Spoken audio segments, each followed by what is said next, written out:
ذرا سنن دارمی کے ان لفظوں پر غور کرو.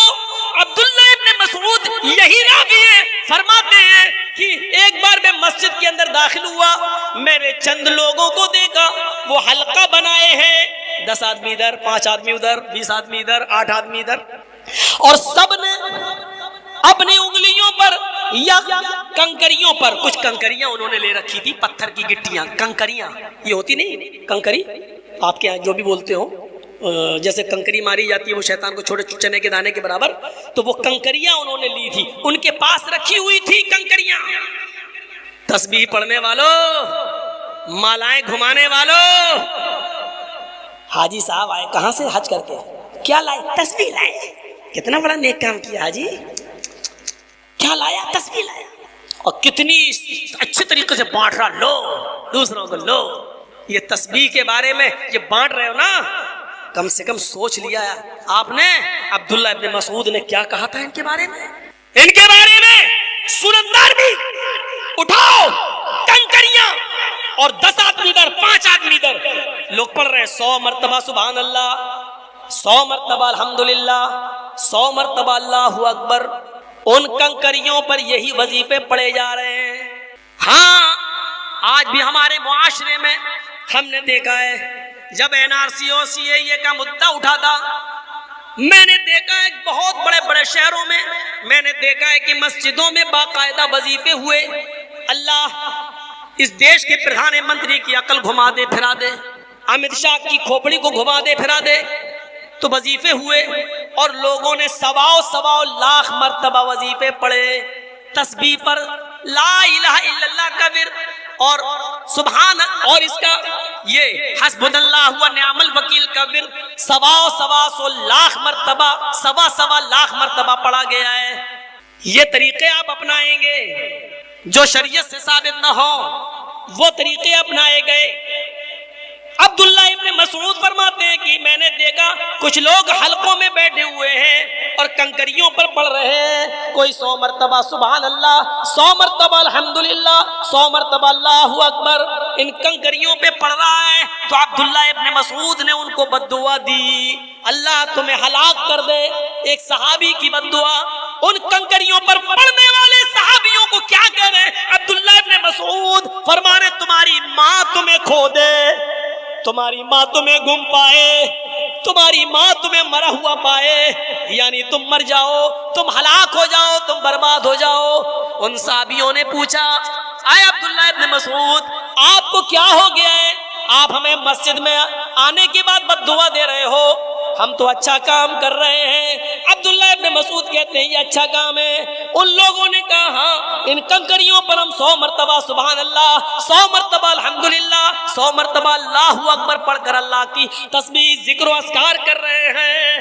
تب عبداللہ ابن مسعود نے کہا ہے میں تمہیں بد دعا نہ دوں تو کیا دوں؟ ابھی جناب محمد رسول اللہ کے کپڑے پرانے نہیں ہوئے، ابھی نبی اکرم کو اس دنیا سے گئے ہوئے زیادہ دن نہیں ہوئے، ابھی محمد رسول اللہ کو انتقال کیے ہوئے زیادہ زمانہ نہیں ہوا، ابھی نبی اکرم کے کپڑے پرانے نہیں ہوئے، ابھی نبی اکرم کے برتن پرانے نہیں ہوئے، ابھی اللہ کے رسول کی چھڑی آپ کی پرانی نہیں ہوئی، اور تم نے دین کے اندر ایک نئی چیز نکال لی، دین کے اندر تم نے ایک نئی بدعت نکال لی. ہم نے اللہ کے رسول کے زمانے میں نبی اکرم کو اور آپ کے صحابہ کو ان انگلیوں کے پور پر پڑھتے ہوئے دیکھا ہے، سبحان اللہ الحمدللہ اللہ اکبر، اور تم نے کنکریوں پر پڑھنا شروع کر دیا ہے. ابھی اللہ کے نبی کے کپڑے پرانے نہیں ہوئے اور تم نے دین کے اندر نئی بدعت نکال لی.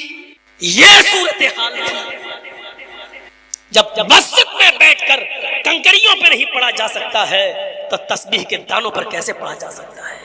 حج کرنے والوں تمہیں حج مبارک ہو، آئندہ بھی تم کبھی حج کرنے جاؤ تو اچھی بات ہے جاؤ، لیکن وہاں سے اس طریقے کی خرافاتیں لے کر مت آؤ.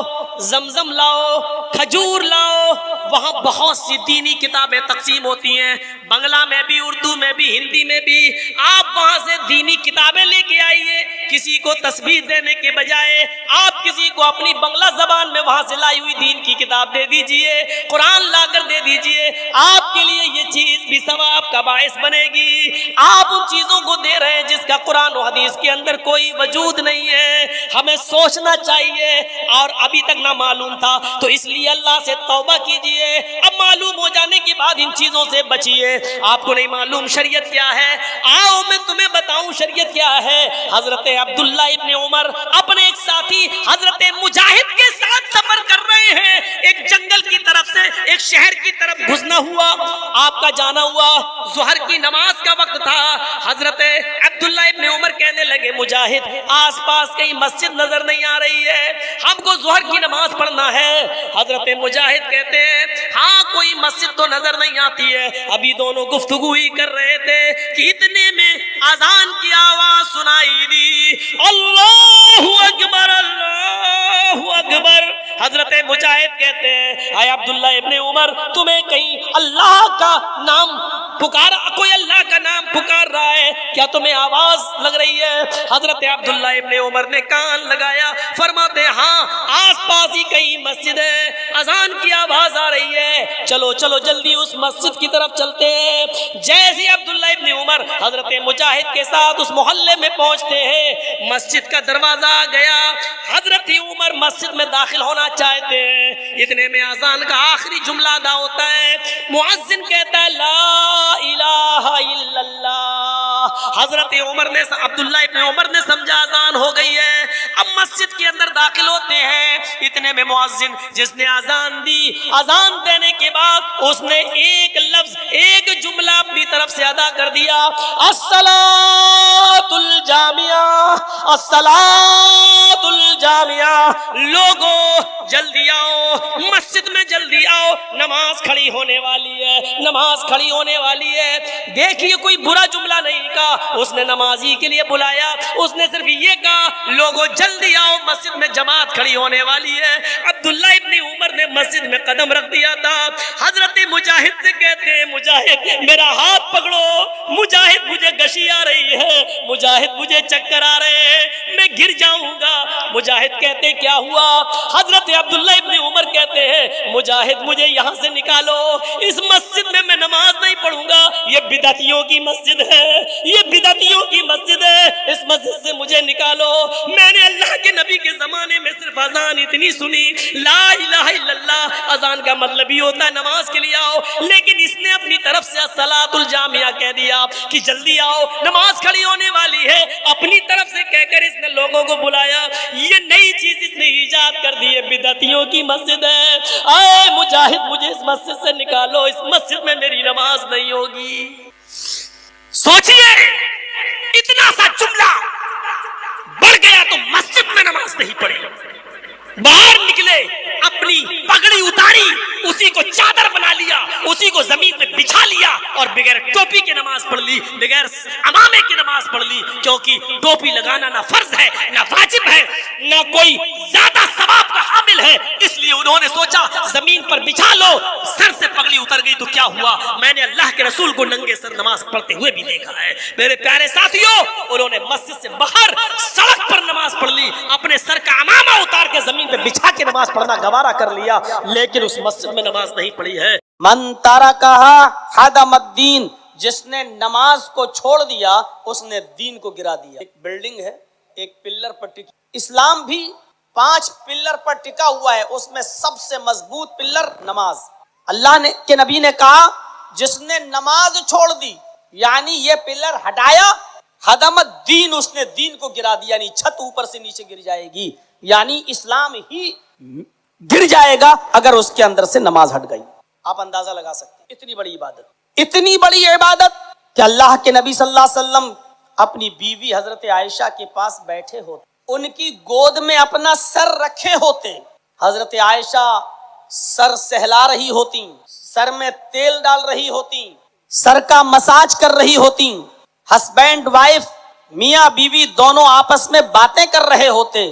اچانک اذان کی آواز آتی, حضرت بلال پکارتے اللہ اکبر اللہ اکبر.